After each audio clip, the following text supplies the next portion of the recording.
Guys, we are going to go over 4.2 today, triangle congruence by SSS and SAS. These are 2 of 5 triangle congruence postulates that we have. And so we'll do 2 today, and then 2 in the next section, and then our last one later on.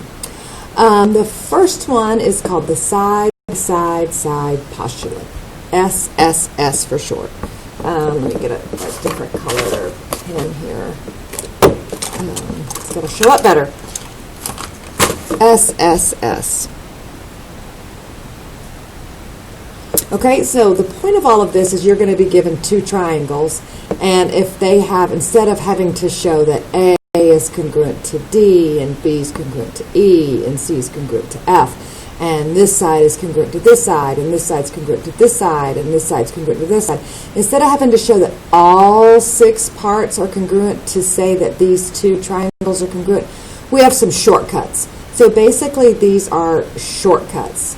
And instead of having to show all 6 pieces, we can just show 3. And so the side postulate said, hey, this is enough to show that these triangles are congruent. So if the 3 sides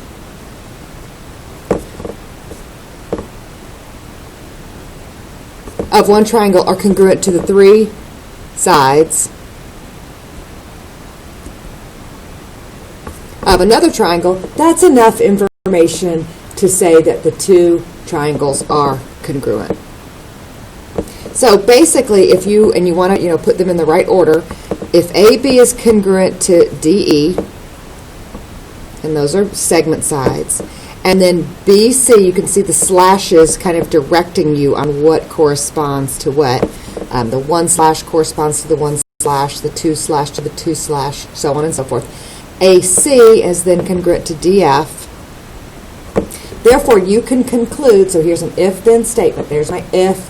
If we have these 3 conditions, then we can make the conclusion that triangle ABC is congruent to, and you want to go in order. So A correlates with D, B correlates with E, and C correlates with F. We want to say triangle DEF, and you would say by side. Okay, by side. That's your first one. All right, first one. Second one is your side angle side. Side angle side, SAS. And the way this is written is important. Notice this angle right here is in the middle. It's in the middle of the name. So the name is side angle in the middle side. And that's going to be the same as the diagram. You're going to want that angle to be in the middle, just like it's in the middle right here. All right? So we say if 2 sides and the included, that's a big condition right there. And the included angle of one triangle are congruent to 2 sides and the included angle, then that is enough information to conclude that there's no way those triangles can't be congruent to each other. That's enough information to conclude that they are congruent. You won't be able to form any different triangle with this locked into this angle locked into this angle, and this side locked into this side. This is the only possible triangle that can be formed. Therefore, these triangles must be congruent. So your conditions are your if AB is congruent to DE, and angle B is congruent to angle E, that's included in the middle, and then BC is congruent to EF, that's enough information to conclude that triangle ABC is congruent to DEF. And you would say by side, angle, side. Okay, so some math Excel type problems. Name the postulate you would use to prove the triangles are congruent. All right, so we've got a side and a side marked congruent. We've got another side and another side marked congruent by the tick marks. And you have to come up on your own the reflexive property of congruence, that any side is congruent to itself. So they both share this side right here. They share that, and so we can put a triple on that. And that triple, is with the top triangle and the bottom triangle. That's a reflexive. Basically, that anything is congruent to itself. So if you were writing a proof, you could say that this side was equal to its side, and that would be your reflexive property of congruence. So 1 goes with 1, 2 goes with 2, 3 goes to itself, reflexive, and so this is my side, side, side. Here you have AB is congruent to this DE, angle B is marked congruent to angle E, and then BC is marked congruent to EF, and this B, check that it's included, check that the two sides, encompass that angle, and they certainly do. It's kind of like, if you were to think of this as an angle, it's like the vertex of these two sides, and so this is good, this is side, angle, side. Right, and then here, this is pretty straightforward. 1 with 1, 2 with 2, and 3 with 3. So yes, this is side, side, side. Okay, and so we could practice writing triangles here. Usually you go in alphabetical order, X, Y, Z. So we would say triangle X, Y, Z. And then you want to match it over here. You want to match it. So you want to start with this X. Notice how it's the link between the 2 slashes and the 3 slashes. So I would want to start with H on this one. And then we went X to Y, so we went to Y is in between the 2 slash and the 1 slash. So here I would want to go to H, J, and then we go to Z. So X, Y, Z, we run across this 1 here, and then Z is between the 1 and the 3. So here I would go to G. Okay, so this is a little different because this is alphabetical order, X, Y, Z. So notice X, Y has the 2 slashes. So you want this H, J to have the 2 slashes, which it does. Y, Z has the 1 slash, so you would want J, G to have the 1 slash, which it does.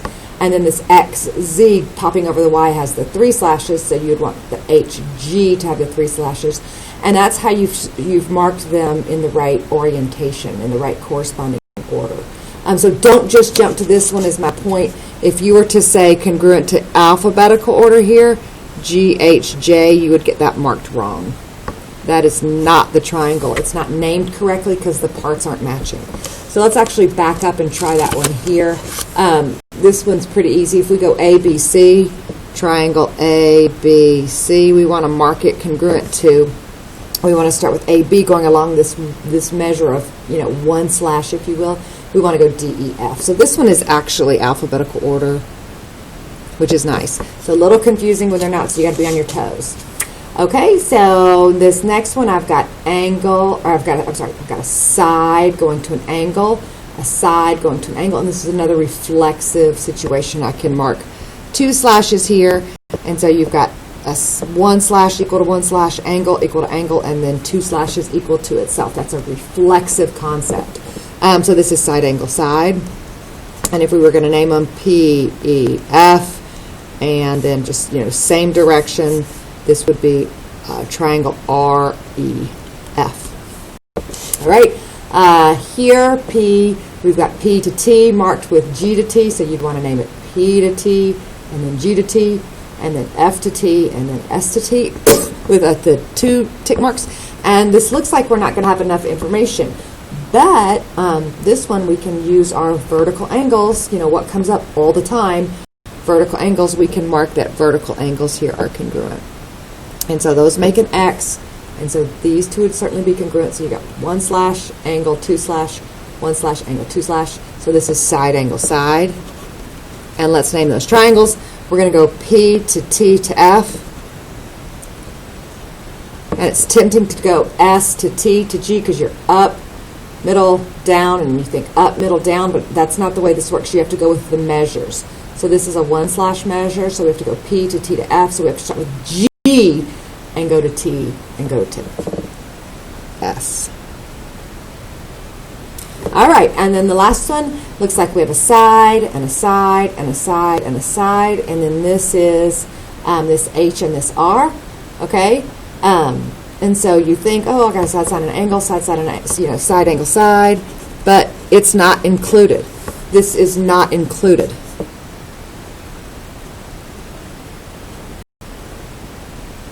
This angle is not included, so it's not side, angle, side. All right, and so, the next question would be, is side, side, side a thing?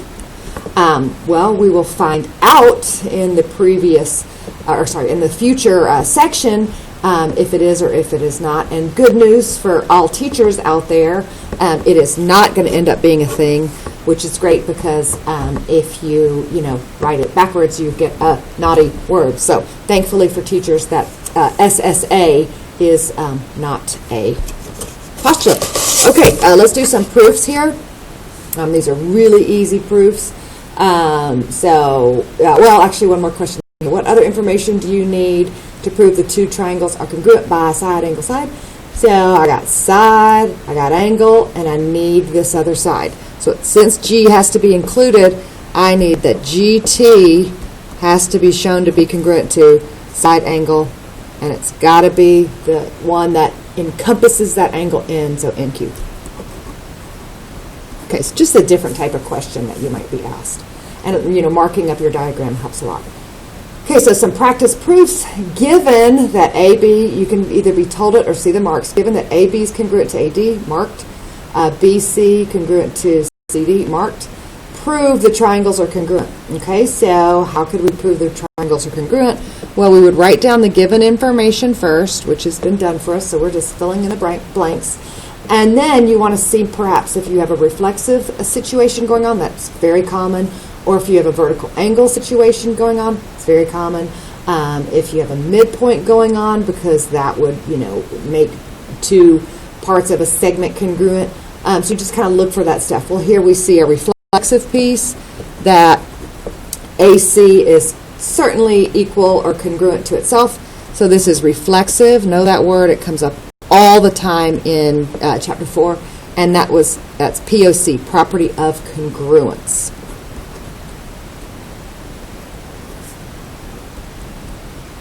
Okay, and so that's enough because I have side, side, side. I can say triangle ABC is congruent to triangle ADC. Those are listed in corresponding order, and you say side, side. Okay, another simple one. We have our givens. We've got marked AB is congruent to DB, and we've got EB is congruent to CB, all marked for us.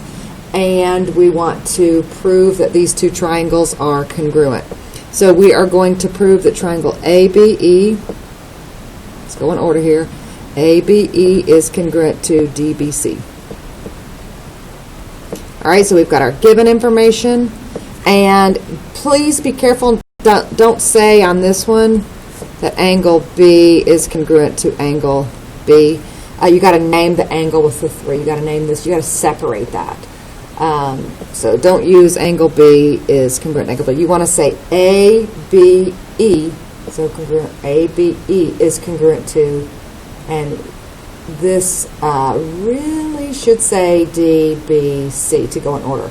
ABE, really this should say DBC to be perfect, but since it's not corresponding sides of the triangle yet, I guess we can give these notes a little pass, but me being Miss Picky, I would like to see that say DBC. But anyway, why are those angles congruent here? Well, they were marked. They shouldn't be marked because we're coming up with that in our fabulous smart brains on our own, and this is your vertical angles theorem. Or you could say vertical angles are congruent. Okay, so now we have side, and then that vertical angle, and then it is included between the two sides. So indeed, they are congruent by side, angle, side. All right, and then last one here. Now this proof has a little bit too much information, so we're going to go through it, and then we're going to just kind of have a learning moment or teachable moment where we can throw out something that we didn't need. There's too much here. There's too many parts to this triangle that are congruent. So let's say you're just cruising through this proof and you see that EA is congruent to CD, it's marked and it's given, and then you see AB is congruent to DB, it's marked and it's given. So great, those are given. and then you say, oh, wonderful, look, I also see a vertical angle here. I see ABE is congruent to DBC. All right, that's the vertical angle theorem. Okay, and so I've got side, side, angle, or angle, side, side, angle, side, side. That's not a thing. So, even though I see that vertical angle, it's not really helping me with this proof. So this is going to be something that even though you can, you can establish that, you can claim that, it's not going to help you with side, side, side, or side angle side because B is not included. So, hint, if you have a given, you're probably going to use it. So B is the midpoint of segment CE. Okay, so that's given. Well, you want to use your givens, otherwise why would they be given? So now I can mark EB congruent to CB. And why can I say that? Look up in a proof because I know the definition of a midpoint. Alrighty, and so now I have 1 mark, 1 mark, 2 mark, 2 mark. I should have marked this with 3, sorry, just to separate it. 3 marks and 3 marks, so that is a side, and a side, congruent to a side, side, and a side, so I can claim that the triangles are congruent by side, side, side, and we're going to name them correctly. And so let's just see how the proof did if they named it correctly. It went from E to A to B, and then it went from C to D to B. So this is named nicely with the sides correlating with each other. So sometimes when you're trying to name it, you can look up to the proof, what you're asked to prove, and cheat a little bit and just, probably they're going to have it in the correct corresponding order. So look up EAB is congruent to triangle CDB. All right. So that's it. Those of you who tested, I hope you did well. And those of you who are testing next week, happy studying. All right. Bye, guys.